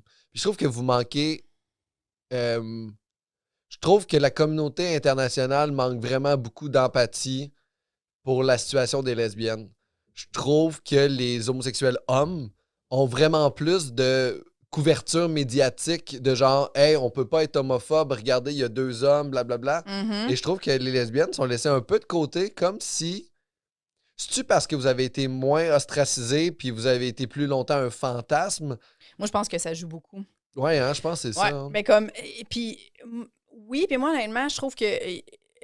par contre, là, mais tu sais, je parle vraiment à travers mon chapeau parce que moi, j'ai pas vraiment vécu, mettons, de situation d'homophobie, mais tu sais, mettons, j'ai l'impression que les gays hommes en vivent plus par rapport, mettons, les hommes hétéros vont plus dire des... Parce que les hommes hétéros, c'est rare qu'ils vont regarder, mettons, de la porn gay, alors qu'ils vont regarder de la porn lesbienne. Fait que pour eux autres, de rire des lesbiennes ou de trouver que c'est dégueulasse, ça les heurte dans leur propre sexualité parce qu'eux autres, ils se disent, ben si je me crosse devant 2 filles, je peux pas dire à quelque part que je trouve ça dégueulasse, sinon je suis dégueulasse. Ouais. Mais 2 hommes, on dirait que là, vraiment, le plus facile, là, comme, c'est leur sexualité. C'est plus facile, comme pour la société, de dire que leur sexualité nous écœure, on dirait, alors que dans le fond, t'as pas à cautionner la sexualité. Mais je pense qu'il y a un peu ça, le genre, hey, ça me dérange pas que tu. Tu sais, ça me dérange pas que tu sois gay, mais parle-moi-en pas, mettons. Ouais. Il y a souvent ça, je pense. En même temps, il y a aussi l'autre côté, ça me dérange pas que tu sois hétérosexuel, mais ne m'en parle pas non plus, tu sais. Je pense qu'il y a comme un idéal de société où c'est que... et puis là, il y a un homosexuel dans le milieu artistique en ce moment qui ne veut pas se définir comme porte-parole de l'homosexualité. Je veux réussir en tant que personne et ma sexualité n'a pas d'influence et je veux pas être porte-parole de ça. Et je trouve ça beau comment il dit ça parce que j'ai l'impression que c'est ça l'égalité. C'est genre, je ne suis pas un homosexuel qui fait ça. Je suis un humain qui fait ça et ma vie privée, je suis un homosexuel. Jamais je vais arriver sur scène et commencer en disant... je voudrais juste dire à tout le monde, je suis hétérosexuel, c'est important, je suis un humoriste. C'est ça. Je suis un hétérosexuel qui est humoriste. Non, je suis un humoriste et dans ma vie privée, je suis hétérosexuel. Mais c'est là que je trouve qu'il y a comme de quoi de beau, en fait. Quand il a dit ça, j'ai fait, c'est ça l'idéal, en fait. C'est ça. C'est ça l'objectif de la vie. Oui, absolument. L'objectif de la vie, c'est qu'il n'y ait plus de coming out à faire, selon moi. Hey, vraiment, le coming out, là, c'est comme... Tu sais, c'est qui parlait de ça, du coming out? Dernièrement, j'écoutais là-dessus, puis... Puis tu sais que tu dois dire aux gens, hey, c'est lui mon copain pour prévenir en premier avant de présenter quelqu'un de genre, ça va être un gars qui arrive Ouais, mais moi, ça ou m'arrive ça va être constamment. une fille qui arrive pour toi, tu sais. Ah ouais, tu sais, je prends rendez-vous, mettons, à la banque pour mon hypothèque ou, tu sais, mes assurances. Puis genre, OK, parfait. C'est quoi le nom de votre conjoint? Ah, c'est une conjointe. Tu sais, puis là, à chaque fois, tu sais, comme c'est niaiseux, mais au téléphone, toujours un petit peu des coming out. Tu sais, toujours ouais. j'ai mes impôts, tu sais, comme. Mais ça, je suis en train d'écrire là-dessus, là. Mon comptable, il me dit tu peux venir chercher vos impôts. Puis on est obligé de faire nos impôts conjoints de fait parce qu'on a acheté une maison ensemble. Fait que, évidemment, on a fait nos impôts ensemble. Ben, il sait que c'est ma conjointe, là. Il m'appelle, c'est lui qui nous déclare conjoint de fait pour la première année. T'sais. Là, il m'appelle, il me dit faut que tu viennes avec ton ami. Là. Puis je suis comme, c'est tellement comme insultant de Mais c'est ça, ton ami. C'est ma blonde, Carly. C'est pas une fille, j'appelle une fois de temps en temps, magazine des godasses au 10-30. Ben là, oui. c'est mon ami. C'est fou, là. Cette phrase-là dénote à quel point elle est où la société, tu sais. Ouais. C'est cool de comprendre. C'est triste aussi, là, mais c'est le fun de comprendre de réaliser que les gens sont pas nécessairement rendus où c'est qu'on pense qu'ils sont rendus, puis que. Puis, tu sais, il y a comme les woke, là, eux qui sont rendus carrément plus loin que nous autres, là. Mais il y a comme un niveau de genre, tout le monde est latent là-dedans, là, tu sais. Tout le monde est quelque part. Lui, il est comme, ah, tu peux venir avec ton ami. Il est pas encore à l'aise de. Non. C'est weird, là. C'est vraiment comme un. Je trouve pas. C'est juste ta relation, je pense pas qu'elle est. Tu sais, ça veut comme tout dire, genre comme. Mais est-ce que tu t'es assis avec pour y dire? Non, tu sais. C'est important, en fait, je pense. Je pense que c'est important d'adresser ces gens-là, de juste faire. Tu sais, quand tu as dit mon ami tantôt, j'ai été insulté, c'est ma conjointe. Puis je pense qu'il faut le dire, c'est important. C'est vrai, ouais. Parce que la personne ne va plus recommettre cette erreur-là. Puis en ce moment, il faut taper sur les doigts de façon polie aux gens qui font cette gaffe-là. Comme mon ami qui me dit, tu peux pas dire tapette, Pascal. Ouais, c'est ça. Il me l'a dit, mais sinon, moi, j'apprends pas. Je vais juste continuer à faire comme, hey, ce fruit-là, c'est un fruit de tapette. Tu vas-tu encore le dire dans le quotidien? Non, vraiment pas, pour vrai. Non, okay. Vraiment pas. Je pense que c'est important. Puis mon plaisir de dire un mot comparativement à la souffrance que ça lui crée, c'est très égoïste de ma part de faire genre, c'est mon mot. C'est moi. Ça m'appartient. Je l'utilise depuis que j'ai 7 ans, OK? Je sens que j'ai le droit. J'ai gagné mon droit de l'utiliser. C'est drôle. Et moi, mon père est gay aussi. Puis, tu sais, comme mon frère on fait beaucoup de jokes familiales par rapport à ça. Puis, tu sais, ça fait très partie de notre humour, mais comme de l'extérieur, c'est sûr, ça sonne comme vraiment dégueulasse, mais mon père trouve ça vraiment drôle, tu sais. Puis genre, comme des affaires, ça nous fait très rire de faire comme, mettons, à un moment donné, il parlait de peut-être se marier, tu sais. Puis t'es comme, peut-être un moment donné, on va revenir du Sud, puis on va s'être mariés, puis tout. Puis moi, tu sais, comme spontanément, je suis comme, vous allez vous marier. Vous trouvez pas que ça fait gay? Tu sais, comme, mais c'est vraiment drôle de juste une fois, comme, oui, mais comme on est gay. C'est comme, mais en fait, c'est ça en plus, puis c'est hot que ton père soit là, parce que il y a comme une différente sensibilité aussi, là, selon les personnes. Là, ça me ramène à autre chose de genre, on peut pas non plus faire des jokes toute notre vie en se demandant qu'est-ce que les gens ont vécu en avant de nous autres. Absolument. Sinon, là, maintenant, on devient aussi un petit peu fucked up, là, de genre, je vais-tu, y a-tu quelqu'un à m'amener dans le métro qui est arrivé ça? Peut-être mieux de pas parler de métro, tu sais, comme... Fait que tu sais, t'es un peu... C'est comme une espèce de... Hey, c'est tellement qu'on... Faut assumer, en fait. Faut juste cautionner. À chaque fois qu'on dit quelque chose sur scène, il faut faire « je peux le défendre psychologiquement ». Genre, je peux défendre ça. Ouais. Oui, puis c'est ça. Puis à un moment donné, il y a toujours quelqu'un qui va avoir vécu quelque chose qui ressemble à ton number. Puis comme... Surtout si tu veux traiter, justement, de sujets qui sont un peu importants ou qui sont un peu pesants, t'as pas le choix, là. Ça va... Mais la personne, il faut qu'elle comprenne que c'est pas elle que tu vises, là. Tu sais, c'est pas... mais des c'est fois, le propos. Là. Le propos, il appartient à tout le monde. Il t'appartient pas vraiment à toi. Là. Des fois les gens ont vécu des affaires tellement lourdes que... Maintenant, il y a une fille qui pleurait après un show, puis elle était comme moi. Puis là, je fais comme... Mais qu'est-ce qu'elle fait? J'haïs, tu peux pas dire ça. Je fais comme... De quoi je peux pas dire ça? Puis après ça, elle a fait... Moi, j'habitais à Paris avant, puis je me suis fait pogner le cul dans le métro. Tu sais pas ce que j'ai vécu. Je fais... Mais je comprends, mais... C'est pas toi. Ouais, c'est ça. C'est pas toi. T'es juste... Je comprends là, que c'est triste, tout ce que t'as vécu, puis... J'ai pas d'empathie là, pour ta vie, mais t'es juste... Je m'excuse. C'est drôle, le propos est bon. Genre, je peux pas faire plus pour toi. Non, le gag existe. Se faire pogner le cul, c'est un geste qui existe. Puis des fois, c'est le fun, des fois, c'est pas le fun. Puis c'est plate pour toi que ça a pas été le fun, mais c'est pas ça le point. C'est pas ça le point. Ouais, c'est ça. Ça n'a pas rapport, c'est même pas un gag de pogner le cul. Non. C'était juste elle qui relatait à un événement de sa vie, qui l'a ramené quelque part, peut-être dans son cheminement psychologique avec ça. C'est ça. Puis elle a fait, c'est horrible. Puis là, je sais qu'elle était vraiment bête pendant le trip, puis je l'ai callé out. J'ai fait avec les bras croisés. J'étais comme, pourquoi tu croises les bras? Qu'est-ce qui se passe? Ben, tu l'as shooté en show? Non, mais le pas shooté en show. OK. Je l'ai niaisé, j'ai fait des jokes sur elle. Fait que c'est sûr que je vais peut-être un peu envenimer la chose. Puis après, je suis allé la voir, je dit, qu'est-ce qui se passe? Puis là, elle m'expliquait vraiment fâchée. Puis là, j'ai essayé de parler, puis son ami à côté a fait comme, non, tu l'écoutes. J'étais comme, eh, mon Dieu Seigneur, je suis en train de me faire un procès par trois. Il était trois, puis j'étais comme, hey, guys, OK. J'étais comme, elle me dit, puis là, elle rentre dans son affaire de Paris, puis tout. J'étais, hey, pour vrai, je suis pas psychologue, là, je peux pas gérer ton passé. Là. Absolument. Ton podcast, Arc, le podcast, très cool podcast d'ailleurs. Hey, c'est en pause depuis un bail, là. J'ai pas le temps. Mais il y a quand même beaucoup d'épisodes disponibles sur YouTube, ceux qui veulent checker. Tu as rencontré pour la première fois ta blonde, Florence, sur ton podcast. Ouais, je l'ai invitée à mon podcast. Ça a été notre première date et filmée. C'est ça. Ouais. C'est direct ça que j'allais dire. C'est vraiment ceux qui veulent regarder un épisode, regarder celui-là. C'est adorable. Je trouve on a vraiment cette impression-là. Pas d'assister à votre première date, tu sais, mais c'est pas comme « Oh mon Dieu », c'est juste, tout est cute. De plus en plus, on voit qu'elle te pose des questions directement, puis de plus en plus, c'est comme « Ah ouais, t'aimes ça? Ah, OK. » Puis là, c'est très, très cute comme première date. Hein? Non, c'est vraiment attendrissant. Vous avez vraiment l'air de... On voit vraiment live, filmer en caméra 2 personnes qui s'intéressent vraiment une à l'autre, tu sais. Wow. Qu'est-ce qui est suivi de ça? Pas personnel, mais je veux dire, est-ce que immédiatement après ça, vous avez commencé à vous voir ou ça s'est échelonné par... On a fourré sans arrêt pendant 3 semaines. Devant Sam. J'ai mal au bat encore. Non, c'est pas... Je sais pas, tu sais. Non, ça s'est passé vraiment doucement. Après, on s'est réécrit un peu. J'ai envoyé l'épisode, puis après avoir envoyé l'épisode, je m'étais dit, ah là, j'ai plus de raison d'y écrire. Mm-hmm. Si j'y écris, ça veut dire que je m'intéresse, tu sais.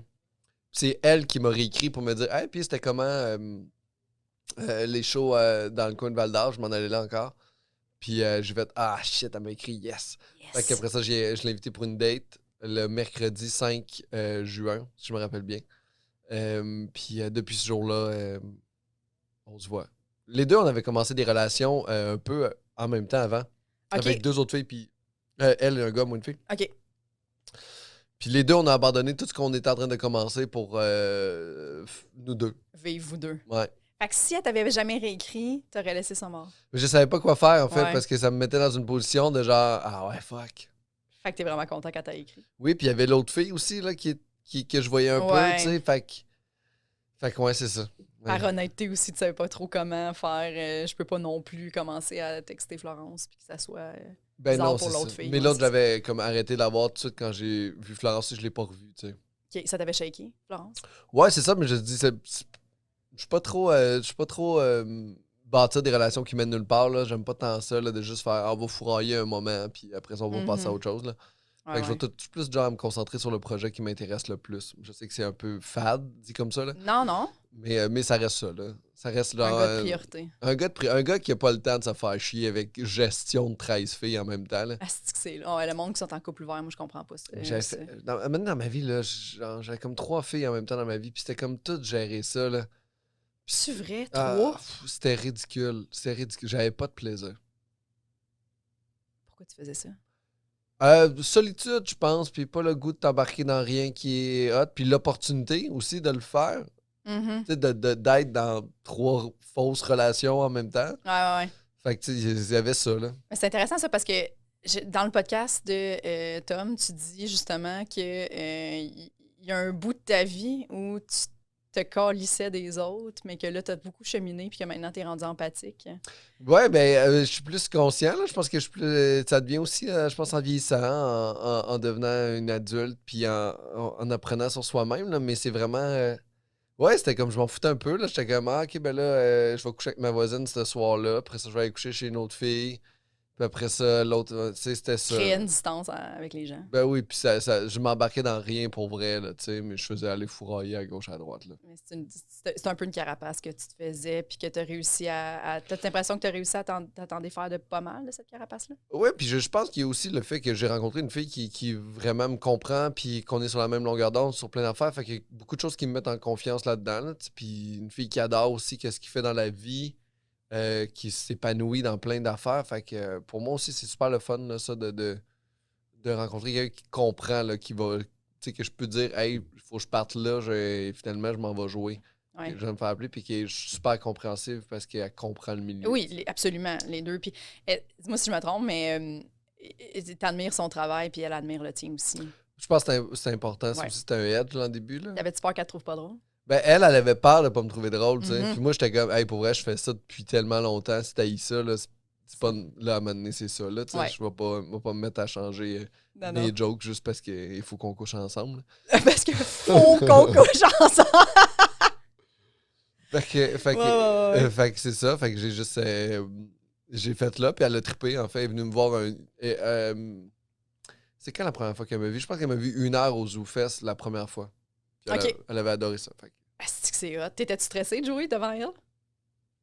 Non, pas tant. T'étais vraiment genre, regarde, moi, c'est ça de toute façon. Ben oui, c'est ça. C'est sûr que j'espérais qu'elle aime ça. Là. J'étais pas, j'espérais pas sortir, mais elle a trippé. Ses amis ont trippé avec qui elle est venue. Après, c'est ça. Non, ça, tout le monde a aimé ça. Fait que je suis vraiment chanceux. Ma blonde aussi, quand j'ai commencé à sortir avec, je faisais déjà un petit peu d'humour, mais tu sais, moi, c'était très dans les débuts. Là.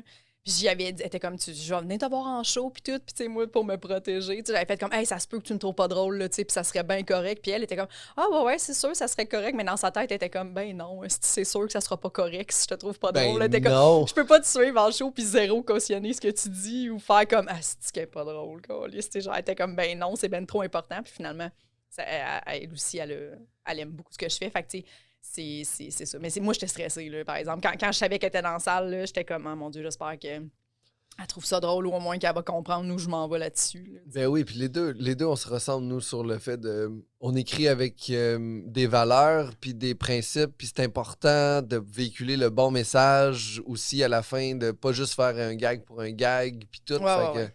Fait que, tu sais, ça s'est rejoint tellement aussi facilement là-dessus, là. Fait que... Par rapport à son travail aussi. Fait que c'est ça. Vous avez les mêmes valeurs. Pas les mêmes valeurs, mais on accorde une plus grande importance à l'humain, peut-être, dans notre travail, qu'on va avoir nécessairement le fait de faire un rire ou peu importe. T'sais. On va d'y aller pour ben oui. Et la facile. Tellement de gens qui négligent les humains pour un bénéfice absurde personnel de juste faire genre sont laids, les humains. Ouais. J'ai fait beaucoup de dominoptopie pour dire pas grand-chose, mais ouais. Mais c'est ça. Hein. Mais non, nous, on a comme un être humain de marde qui a installé... On a une épicerie, nous, au rez-de-chaussée, chez nous, là, qui s'est installée puis qui ont mis des ventilateurs devant nos fenêtres. Et aucune considération pour les humains. Un gros trou de cul. OK. Vraiment une mauvaise personne. Pas une belle communication non plus dans l'échange. Tout est laid. Tout est laid. Je comprends. Tout est laid.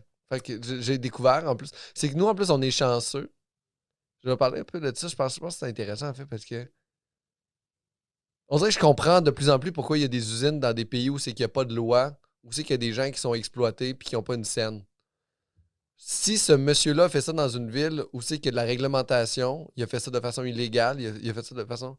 Et que si on se défend pas, il le laisse là. Mm-hmm. Et en s'en foutant complètement, il nous a même dit, genre, fermez vos fenêtres. Puis vous l'entendrez pas, puis ça, c'est pas vrai, mais... Okay.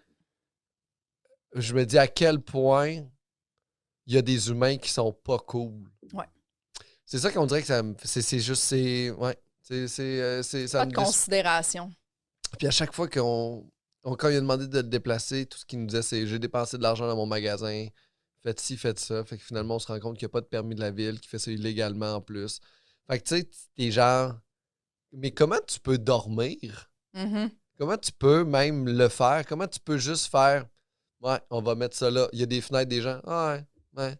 T'es qui comme humain, tu sais? Pour t'en coller ça à ce point-là. Ouais, c'est comme tellement décevant. C'est décevant de savoir qu'il y a des humains comme ça, mais ça explique aussi pourquoi il y a des gens qui gagnent 1 pièce par jour ailleurs dans le monde. Oui. Parce qu'ici, il y a des lois, puis il fait quand même ça. Mhm. Fait qu'imagine dans un pays où le gouvernement s'en sac.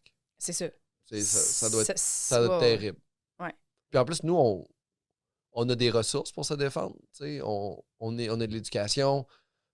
Puis il aurait pu tomber dans Hochelaga-Maisonneuve, vu qu'on habite dans Hochelaga, mettre ça devant des fenêtres de familles défavorisées qui n'ont pas eu accès à l'éducation, une mère monoparentale qui a 4 enfants.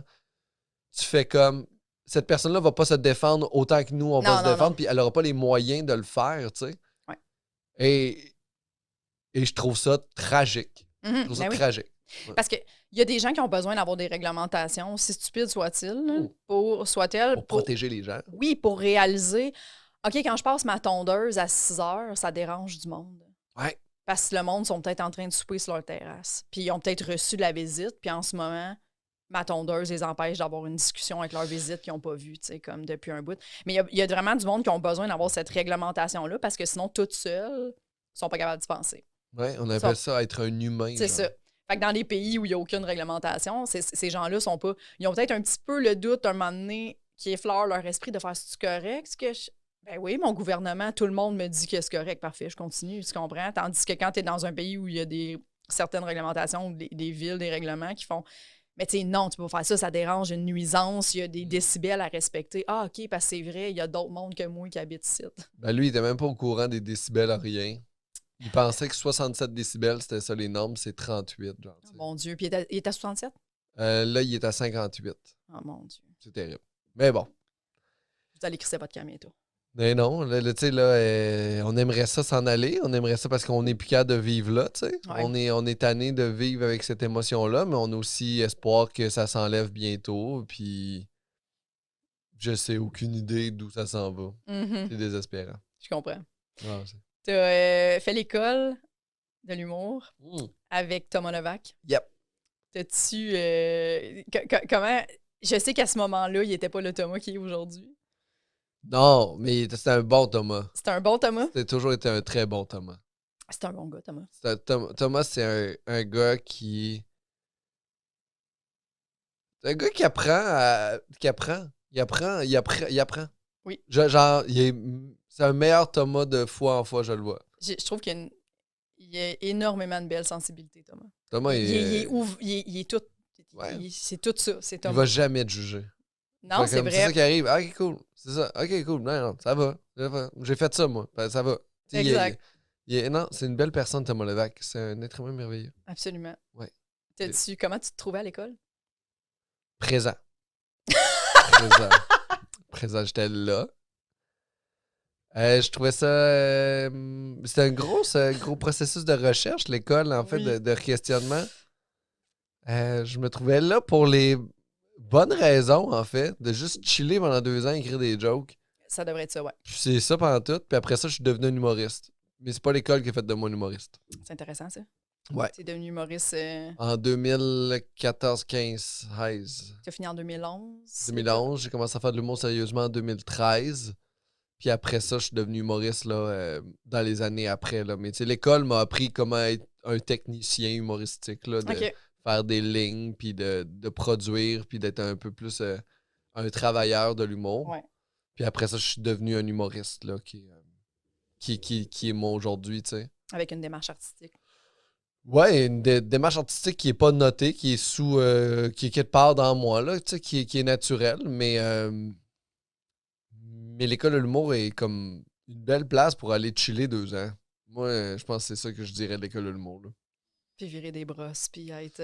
Virer des bosses, chiller avec du monde, te faire des nouveaux amis, décrocher de la vie un peu, tu sais. Il y a comme une petite zone là d'où c'est que tu fais comme la vraie vie n'existe plus. Puis tous les matins, tu t'en vas dans un building louche au coin de Sherbrooke de Lorimier au 7e étage. Avec un shish taouk en bas. Avec un shish taouk que j'ai jamais acheté parce que ça coûte bien trop cher, mais parce que t'as pas les moyens, tu sais. Non. Mais non, c'est une belle école pour le plaisir. Mais je pense pas que c'est vraiment pas la seule façon de réussir dans le métier, là. Non. Ben non. Il y en a beaucoup loin d'autres. T'avais-tu... Quand tu as été pris à l'école de l'humour, c'était-tu la meilleure nouvelle de ta vie? Comment c'est arrivé, ça, en fait, que comment l'humour est arrivé dans ta vie? Ça, je sais pas. Puis j'ai jamais capable de répondre à cette question-là. Je sais que j'étais déjà funny à l'école secondaire puis que ça me satisfaisait beaucoup. Je trouvais une belle satisfaction d'avoir ça. Avec les filles, ça m'aidait aussi. Fait, il y avait comme beaucoup de positifs pour moi autour de fait de faire rire les gens. Fait qu'il y a quelque chose de très encourageant puis il y a quelque chose de très valorisant, en fait, pour moi, de faire rire le monde. Ouais. Fait que je pense que c'était vraiment ça. Puis j'avais fait un show déjà avant de faire l'école de l'humour au Pop Saint-Cyboire. Là, tu sais, j'avais joué là. Puis j'avais été... je pense que j'étais content quand je l'ai su. Parce que c'était comme... il y avait comme une genre de fierté de faire l'école de l'humour. C'est comme un objectif. Puis je cherchais quelque chose il y avait quelque chose de très noble dans ma tête. De genre, je passe à l'école de l'humour. Ouais. Je vais aller sur scène. Je vais chiller. Tu sais, il y avait déjà ça. Je vais faire des jokes. C'est très sécurisant. En fait, c'est vraiment ça. C'est plus sécurisant qu'aller tout de suite dans un bar à 100%. Absolument. T'sais. Fait que ça m'a aidé ça. Fait que ça m'a permis d'avoir cette sécurité-là que j'aurais peut-être pas eu. Ça, puis peut-être j'aurais même pas fait d'humour aujourd'hui si j'avais pas eu cette sécurité-là. Ah ouais, tu penses que t'aurais pas eu le courage de commencer par toi-même? Je le saurais jamais. Je sais pas. Mais en même temps, tu sais, là, on voit qu'est-ce que je fais aujourd'hui puis comment je suis investi dans ce que je fais. À un moment donné, j'aurais peut-être trouvé mon chemin. Tu sais. Ouais. Ils le disent dans Jurassic Park. Tu sais. La vie finit toujours par trouver son chemin. T'as raison. Absolument. Fait que t'aurais sûrement écouté Jurassic Park, t'aurais entendu ça puis t'aurais fait faut que j'aille d'un bar. Faut que j'aille faire des jokes de T-Rex. Ouais. Moi, c'est exactement ça. Quand j'ai été refusée la première année, j'ai trouvé ça rushant à cause de ça. On dirait que j'avais tellement besoin de me faire comme encadrer, là, tu sais. D'avoir juste un petit grain de sable de ouais, on a vu que tu avais quelque chose, fait que viens dans. J'aurais fait parfait. J'aurais tellement eu besoin de ça. Ça m'a pris beaucoup de moi, j'étais allée en thérapie, en fait, pour pouvoir commencer l'humour. Parce que sinon, ouais. Sinon, commencer par toi-même quand tu connais pas personne, puis tu sais, c'est tough, là. Oui, c'est tough rentrer dans le milieu, faire hey guys, avoir je veux du jouer. Booking, Oui. ouais. On dirait qu'avoir fait l'école déjà là, ça t'aide un tout petit peu, ne serait-ce le temps de te faire un petit nom. Là, après ça, c'est sûr que ça t'appartient, là, mais il y a quand même, t'es finissant de l'école, ben oui, on va te booker. C'est même plus ça, là. C'est genre, t'es finissant de l'école, t'as bien performé à ton show au Club Soda, t'es sûr être booké. Parce que si t'es dégueulasse à ton show au Club Soda, tu vas pas être booké. OK. C'est pas juste parce que t'as fait l'école, là. Vraiment pas. Même en ce moment, ça a de moins en moins de valeur. Ah ouais, tu penses? Ouais. Pour moi, en tout cas, oui, là. OK. Moi, j'ai fait l'école, je veux du booking, j'ai fait l'école. Félicitations, ça t'a coûté combien? Je sais pas quoi te dire. Félicitations, ça t'a coûté combien? Faudrait que je réponde ça la prochaine fois. Oui, absolument. C'est ma prochaine réponse. Tout à fait. En 1991 à 1993, le Canada a envoyé 1600 cols bleus en Bosnie. Ton père en faisait partie. Ah, pour vrai? Ces années-là? Ouais. Oui. T'avais 9 ans. Oui. Ah ouais, il est allé en Bosnie là. Il me semble qu'il est allé un peu avant. Est-ce que c'est ce que tu as dit, en tout cas, 91 à 93, donc 3 ans. C'est ce que tu as dit au podcast de Thomas. Oui, mon père est allé en Bosnie, oui. Ça, mais c'est ces années-là qu'il est allé? Ouais. Il était où avant, d'abord? Parce qu'il est parti plusieurs fois dans ma vie. Fait que là, il était en Bosnie. Okay. Ouais. Fait que t'avais 9 ans. Moi, à 9 ans, mon père allait travailler, puis j'avais pas peur qu'il se fasse gunner dans le parking. Je pense pas. C'est comment? Ouais, mais on n'était pas conscient là, de ça. Non, c'est ça. Non, c'est ça. C'était pas... Votre père allait travailler, puis vous étiez pas... je me demandais comment ça se passait. Mon père était parti 6 mois à Chypre et à Bosnie, genre quelque chose comme ça. Je pense qu'il était allé à Chypre aussi à un moment donné. OK. Ça, c'est dans une autre mission, probablement. Il y avait des médailles là, pour le dire. Mais oui, on dirait que c'est bizarre, en fait. C'est très flou, en fait. C'est très flou. Ça passe quand même vite, 6 mois dans la vie d'un enfant, là. Fait que, tu sais, j'avais 9 ans quand c'est arrivé. Ça veut dire 91, non, même plus jeune que ça, je suis dans 84. Fait que c'est ça, OK. Là, ça me plus. 84, ça fait j'avais 7 ans. J'habitais encore à Val-Bélair. Parce que quand j'avais 9 ans, j'habitais à Chicoutimi. OK. Fait que quand j'habitais à Chicoutimi, on était plus 93. Fait qu'il est allé avant. Puis en revenant de la Bosnie, il y a eu une promotion.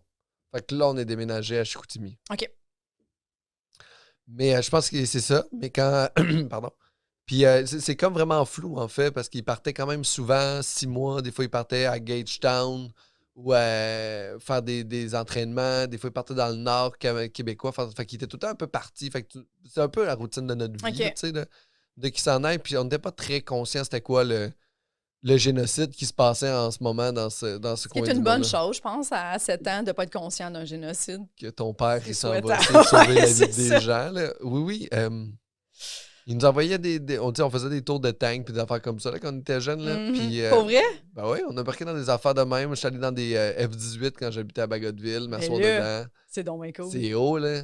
Clairement. Ben oui, puis j'ai même dit au gars qui était là, j'ai comme, je peux-tu tirer 5 manettes rouges? J'ai fait comme ça, ça va te faire envoyer au plafond.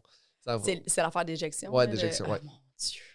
C'était comme dans Top Gun, genre. Mais ça, je veux dire, c'est badass. T'as gagné quand même.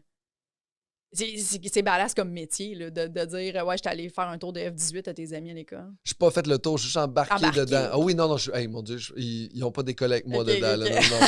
J'ai juste monté les marches. Hey, mon Dieu, je pense même pas qu'un enfant peut embarquer là-dedans, il va mourir, il va exploser, le pauvre. Ouais. Mais non, je suis juste assis dans mon Dieu, faire un tour de F-18, ça serait insane. Est-ce que. Ouais, c'est sûr. J'aimerais tellement ça, là. C'est quoi la vitesse, sais-tu? Vite. Vite. Je sais pas quoi d'autre. Hey, j'aimerais ça, là. C'est malade. Ça serait sick. Trouves-tu qu'au Québec, on n'a pas assez de reconnaissance pour les forces armées?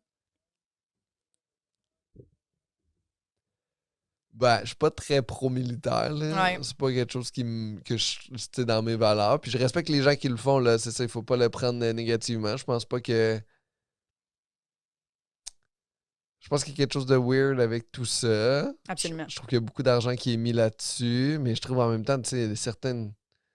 Ça devient weird parce qu'après ça, tu regardes ce qui se passe en Afghanistan en ce moment où c'est que les forces militaires américaines s'en vont, puis là, il y a déjà des attentats des talibans sur des écoles.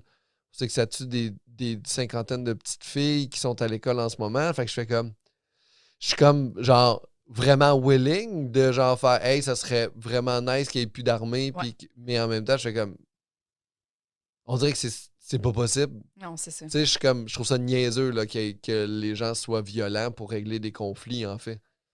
Chaque fois, c'est comme un cercle vicieux parce que il y a comme l'argument de ben, le Canada est un pays pacifique. Si on fait juste canceller tout ça et qu'on ne va plus aider personne, pourquoi on se ferait attaquer? De toute façon, si on se mêle juste de nos affaires. Mais il y a aussi, c'est très égocentrique de faire ben on se mêle de nos affaires. Fait qu'il peut y avoir des génocides quelque part, puis nous, le Canada, on fait juste faire « Ah, too bad, nous, on a coupé ça, le budget Ben, militaire. » c'est ça qui est weird. Ouais, C'est là que ça devient c'est un edge, là, tu sais, de genre... Tu t'en payes ici, tout va bien, mais c'est pas pareil partout dans le monde, tu sais, c'est juste... Il y a des pour pouvoir enfants... aller aider. Tu sais, la guerre en Irak puis en Afghanistan, c'est quoi? Afghanistan, c'est quand? C'est genre 2010? Je sais pas trop c'est quand, là. Je pourrais pas te dire, je suis pas bonne. Tu sais, il y a eu les attentats du World Trade Center en 2001. Après ça, il y a eu l'invasion de l'Irak. Après ça, l'Afghanistan est suivi quelque part là-dedans, mais il y a des enfants qui sont nés pendant la guerre et qui n'ont... Tu sais, les enfants palestiniens, Ouais. Ils ont pas connu rien d'autre que le conflit israélo-palestinien. C'est affreux. C'est juste ça qu'ils ont connu, toute leur vie. Genre, depuis longtemps. C'est pas de crise de Il y a sens, hein. longtemps qu'il y a un enfant qui est pas né dans la paix. C'est là lourd. que c'est weird, là. Comment? Puis après ça, il y a du monde qui veulent pas porter le masque puis qui font des épiceries au Costco. Ah. Tu comprends? C'est juste... Je sais que c'est pas la même affaire, puis je sais qu'on a le droit de se plaindre sur plein de trucs, là, mais... Juste dim un peu ta plainte. Ouais. Tu plains trop fort. Tu as le droit de... ouais. Hey, c'est plate de porter le masque. Pas genre, le masque, c'est contre mes droits. Tu sais, Ouais. Ah, ouais, c'est quoi tes droits, justement? C'est ça. Ouais. Il y a des pays, les gens, tu sais, t'as une petite vie de famille, puis du jour au lendemain, ton pays entre en guerre, fait que ton mari puis tes deux premiers fils s'en vont à la guerre, puis t'as rien à dire, puis tu te retrouves tout seul dans ta maison, puis tu sais pas quand t'es... Tu sais, comme... Ben oui, tu sais pas, puis tu sais, c'est fou, là. C'est quoi la réalité d'un enfant palestinien aujourd'hui? Tu sais, c'est ça, là, c'est... Tu y mets là, dans un pays pas en guerre, il comprend pas c'est quoi marcher à l'école sans se cacher des obus, genre. Tu sais, genre... C'est vrai. C'est genre, pourquoi tu te caches en arrière des bosquets pour pas me faire tirer dessus? C'est comme, C'est hey, ça. shit. Et tu sais, c'est ça, là. C'est insane, là. Puis ici, les enfants, tu sais, chialent pas mettre de casse en vélo. Eh ben oui. Hey, pour Des vrai, ingrats, quand même. les parents capotent parce qu'il y a un ou deux pédophiles. Je dis, hey, calme-toi, là. On va finir là-dessus, Pascal. Merci beaucoup d'être venu. C'est vraiment fin. Hey, c'était un À toi. plaisir. Merci d'avoir invité. C'est vraiment fin. Cool. Puis si les gens veulent te suivre, qu'est-ce que... Les médias sociaux en général, Facebook, Instagram. Aussi, il y a la page du seul expert bière au monde. Ouais. Qui est une bière aussi que je mets des vidéos. une page où je mets des vidéos de bière. Puis c'est ça. Toi, on te suit où? Moi, on me suit à Instagram, Facebook, Jessica Chartrand sur Facebook. Parfait. Est-ce qu'on te voit en spectacle bientôt? J'espère. Je te le souhaite aussi. Merci, Pascal.